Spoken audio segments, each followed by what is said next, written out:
Hola querido, vamos a estudiar la lección número 11. Ya estamos llegando al fin del trimestre. Para el 11 de junio del año 2022. El título de la lección, José experto en sueños. Sabes, el propósito de la lección de esta semana es mostrarnos que por donde los hijos de Dios van, si ellos viven una vida de comunión diaria con Él, Dios nunca los deja solos, nunca los abandona. Ahora, el hecho de que Dios nunca los abandone no significa que ellos no van a enfrentar dificultades, problemas, pero en medio de las dificultades y problemas van a salir victoriosos porque Dios nunca los abandona. Y si Dios está contigo, ¿quién será contra ti? Esta semana vamos a estudiar el caso de José. La familia de José era una familia problemática y los problemas comenzaban con los papás.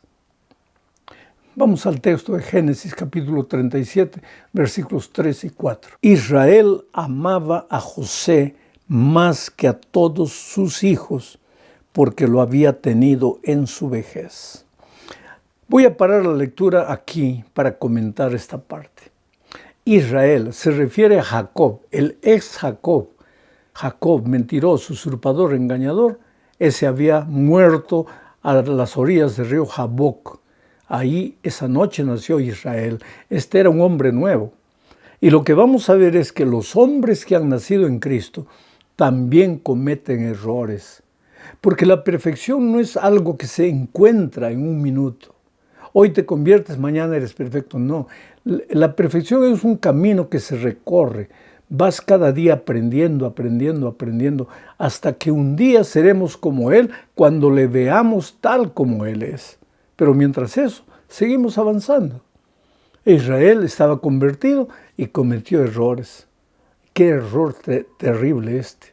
Vuelvo a leer el texto, dice, Israel amaba a José más que a todos sus hijos.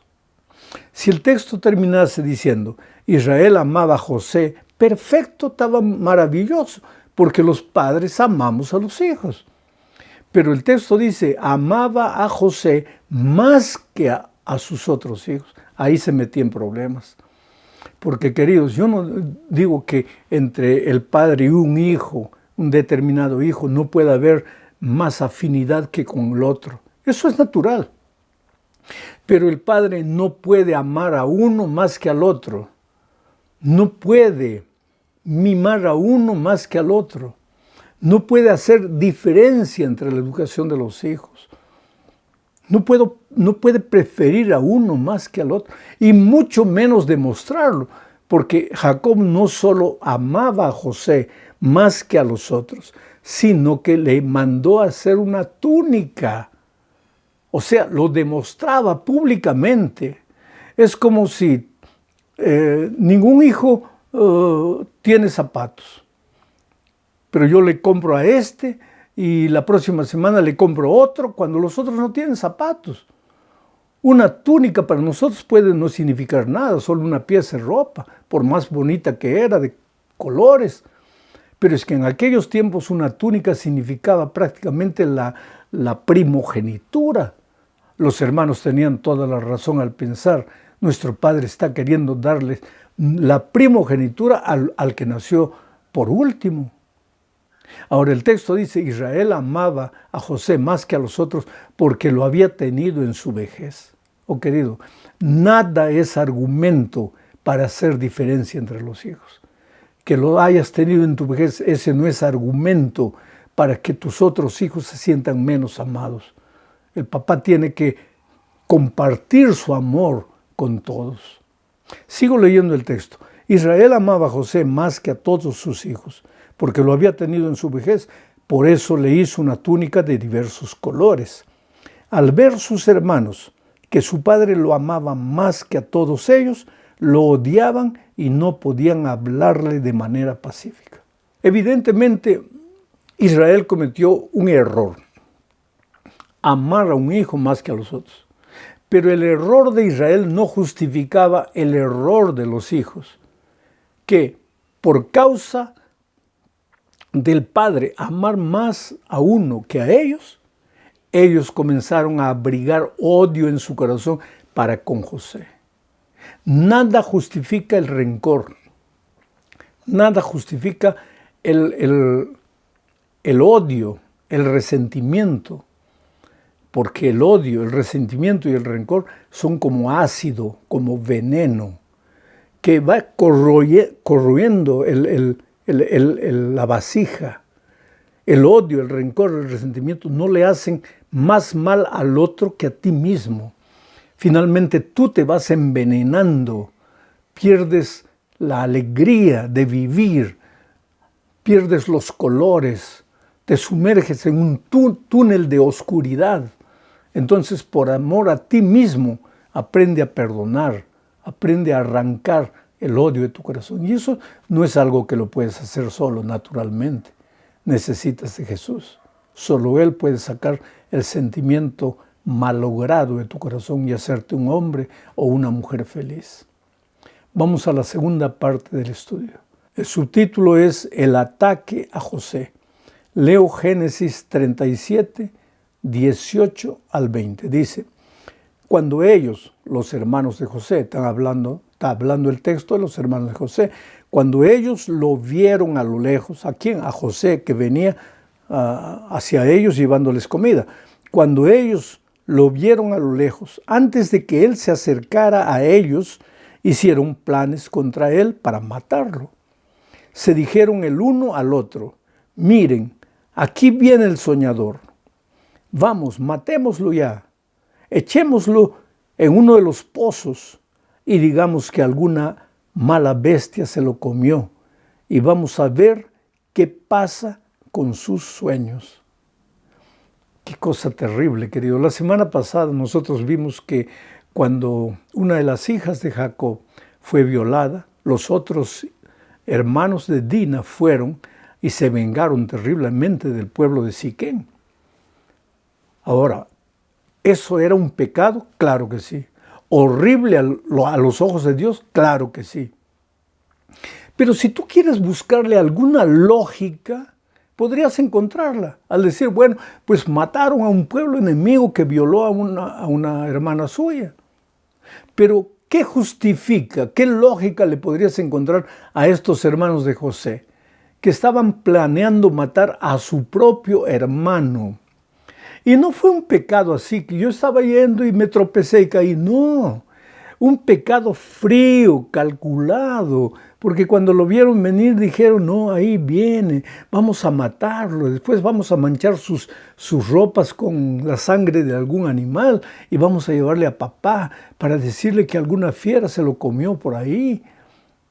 Miren qué pecado frío, calculado, premeditado. ¿Y contra quién? No contra un pueblo enemigo, contra su hermano de sangre, contra el hermano menor a quien deberían proteger, deberían cuidar. ¿Y qué estaba haciendo José? José estaba yendo al campo, llevándoles comida, haciéndoles el bien y ellos esperándoles con el mal. Pero querido, en esta vida no esperes otra cosa. No siempre a la persona a quien le haces bien te va a pagar con el bien. Muchas veces te va a pagar con la traición, pero es la ley de la vida. Y por favor, que no sea por uno u otro caso que tú pares de hacer el bien a las personas. Y eso no es natural del hombre, del ser humano, así como nosotros, en nuestro estado natural, pues el deseo es venganza, el deseo es justicia. Pero es que la justicia divina no es como la justicia humana. Y nuestra comunión diaria con Jesús nos puede ayudar a salir de la teoría del Evangelio y a vivir la práctica del Evangelio. En medio de eso todo, aparece Rubén, el hermano mayor, y dice, bueno, si vamos a matarlo, por lo menos no vamos a matarlo como están pensando hacerlo ustedes. Vamos a hacer otra cosa. Ya, no lo queremos entre nosotros, hagamos otra cosa. Vamos a echarlo aquí a la cisterna seca y cuando vengan los mercaderes lo vendemos y que se lo lleven para Egipto. Pero ¿para qué vamos a manchar nuestras manos con sangre? Aparentemente, desde el punto de vista humano, puede ser un pecado menor que el pecado es sangre, pero delante de los ojos de Dios no hay pecado menor ni mayor. Delante de los ojos de Dios solo existe el pecado. Y si hay diferencia de pecado, yo diría que está en el conocimiento. Cuanto más conoces, eres más responsable delante de Dios. Cuanto menos conoces, eres menos responsable. Que un niño que ha nacido en la miseria, en el dolor, en la injusticia, que ha sido abusado de pequeño y sin padre, sin madre, que crezca y se transforme en un drogadicto, en un delincuente, en un asesino. Yo no digo que justifica, pero bueno, es el resultado de la situación miserable de este mundo en la que creció. Pero yo, que nací en un hogar donde recibí amor, cariño, donde me dieron educación, colocaron valores y principios en mi corazón, que conocí la palabra de Dios, que crecí en la luz del Evangelio, cometa un desatino de aquellos, no tiene justificativa. Pero ambos no son pecados, son pecados. Pero mi responsabilidad con Dios es mayor. Y entonces, no porque los hermanos de José no mancharon sus manos con sangre, su pecado fue menor. Y sucedió lo que sucedió. Cuando vinieron mercaderes que iban hacia Egipto, lo vendieron. Y allá se fue José. Y esto nos lleva a la siguiente parte de nuestro estudio. Solo que aquí se hace un intervalo, como un paréntesis, para narrar un incidente que sucedió más adelante. Y me refiero al capítulo 38 de Génesis. El capítulo 38 narra la historia de Judá y Tamar. ¿Quién era Judá? Uno de los hijos de Jacob. ¿Quién era Judá? Aquel hermano mayor que sugirió a sus otros hermanos para que matarlo, mejor hay que venderlo. Ese hermano, ese Judá, más adelante se casó. Y tuvo hijos.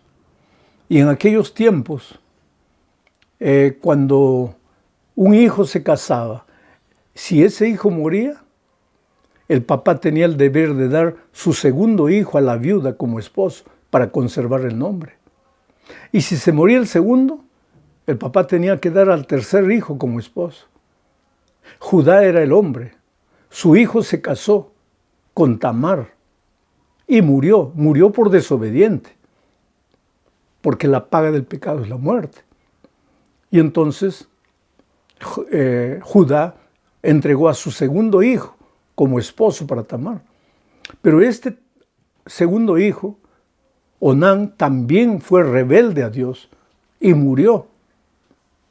Repentinamente murió. Y ahora Judá le dijo a Tamar, mira, mi tercer hijo todavía es jovencito. Cuando crezca te lo voy a dar. Ahora no, porque todavía es jovencito. Pero el tiempo pasó. El muchacho creció y Judá se olvidó de la promesa que había hecho. Entonces Tamar dijo, no me hace justicia, me voy a hacer justicia con las propias manos. Tamar puede ser símbolo de toda persona que piensa así. No me hacen justicia, me haré justicia con las propias manos. Oh querido, la justicia con tus propias manos no te lleva a ningún lugar positivo. ¿Qué sucedió? No te voy a contar toda la historia, pero Tamar se vistió de prostituta. Judá se acostó con ella. No tenía dinero para pagar, dejó su bastón, su cordón, su sello, como garantía de que pagaría. Al día siguiente mandó pagar a la mujer, pero la mujer ya no estaba más, porque Tamar no era prostituta, solo se vistió de prostituta por el camino en que sabía que Judá iba a pasar. ¿Y qué más pasó? Algún tiempo después le dijeron a Judá, tu nuera está embarazada. ¿Cómo embarazada si está viuda? Pues está embarazada. Entonces ahí Judá dijo, ahora voy a hacer justicia, porque una mujer viuda embarazada tiene que morir. Y fue donde Tamar para cobrarle. Y le preguntó, ¿por qué estás embarazada si eres viuda? Entonces ella dijo, pues el papá de mi hijo es el dueño de esto. Y le mostró el bastón, el cordón, el sello. Y ahí, pobre Judá cayó. Oh, querido, para nosotros es fácil apuntar el pecado en la vida de los otros. Oh, somos especialistas. Ese fulano es mentiroso, chismoso, ladrón. Y yo, ese es el problema.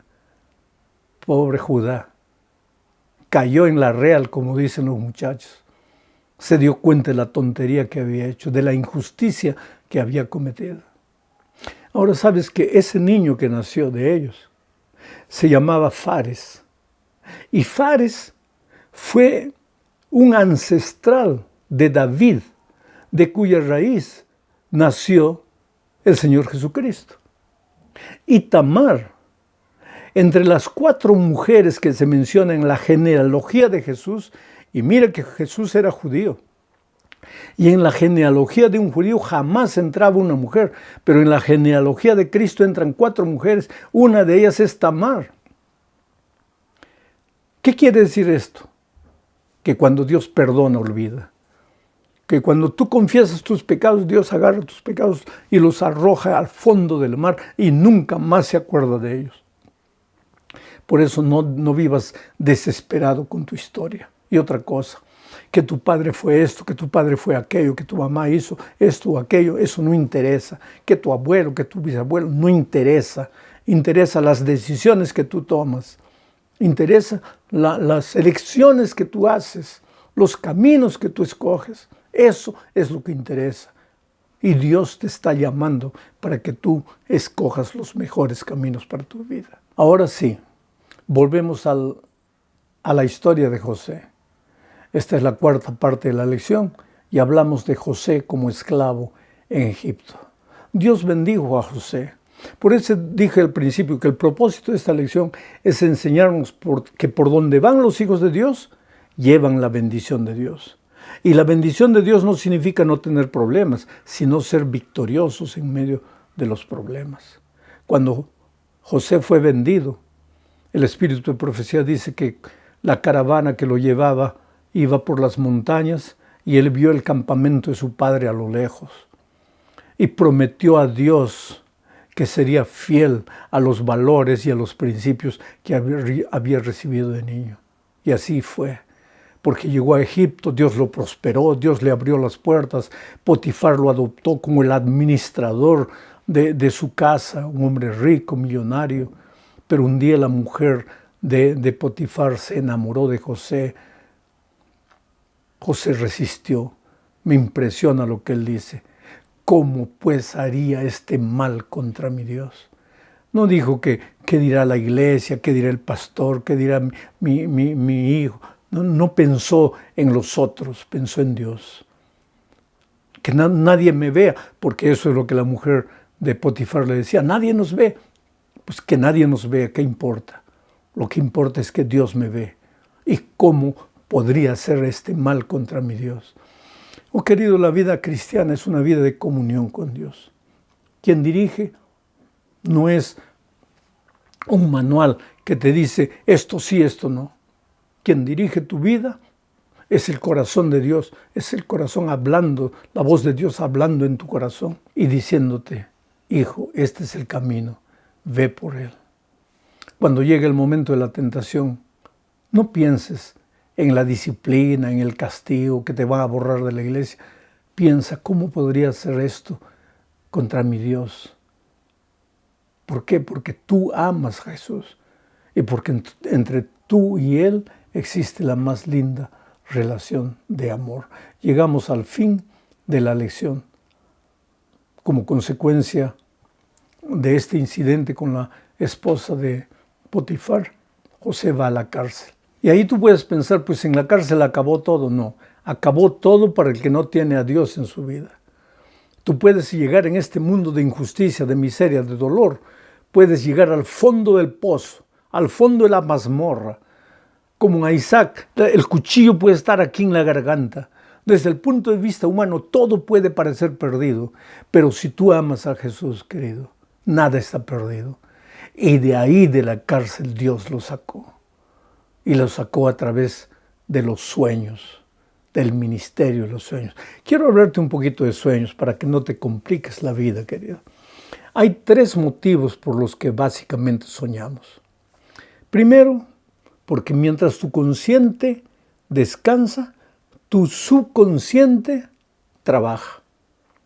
tu cuerpo está durmiendo, pero tu inconsciente está trabajando. Y si tu consciente está muy preocupado con algún problema, de alguna manera, cuando duermes, tu inconsciente sigue procesando el problema que estás enfrentando conscientemente. Y ahí viene el sueño, relacionado con lo que estás haciendo. Pero hay un segundo motivo.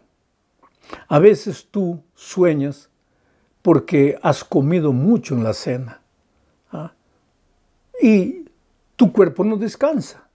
Y lógicamente, pues vienen los sueños, que pueden ser hasta pesadillas. Y tercero, Dios se puede revelar a ti a través de sueños. Pero cuidado, cuidado. En los tiempos bíblicos, Dios se revelaba mucho a través de sueños. ¿Por qué? Porque no había Biblia, no había palabra revelada, escrita, no había. Entonces la manera como Dios se revelaba era a través de visiones, a través de sueños, o muchas veces Él personalmente llegaba y hablaba. Pero hoy tú tienes la palabra escrita. ¿Quiere decir que Dios hoy día no me puede dar sueños? Te puede dar sueños, sí. ¿Pero cuándo? Cuando la palabra de Dios escrita no te revela. Ahora, si ya la palabra de Dios que está escrita te revela que el sábado es el día del Señor, ¿qué sueño quieres tú que Dios te dé? Porque Dios ya te reveló. Pero en los tiempos de José no había palabra escrita. Por lo tanto, Dios revelaba muchas veces sus mensajes a través de sueños.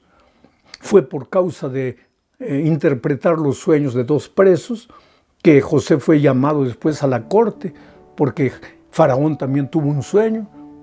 Tú estudia eso en la lección de la escuela sabática. Yo no te voy a explicar en detalle. Pero José llegó delante de Faraón y le dijo, mira, no soy yo el que va a interpretar, es Dios. Y la interpretación del sueño fue tan extraordinaria y la humildad de José fue tan grande que impresionó el corazón de Faraón y lo colocó como primer ministro para administrar los años de hambruna que llegarían a la tierra de Egipto. Quiere decir, Dios estaba preparando todas las circunstancias históricas para el gran momento de la ida del pueblo de Israel para Egipto. Por eso dije al principio, el propósito de esta lección era mostrar que por donde los hijos de Dios van, nunca están solos. Dios te ama, Dios no te abandona. Y aún las cosas tristes que pueden estar sucediendo en tu vida tienen sentido, porque la mano de Dios se manifestará todopoderosa en tu vida. Que Dios te bendiga ricamente. Chao.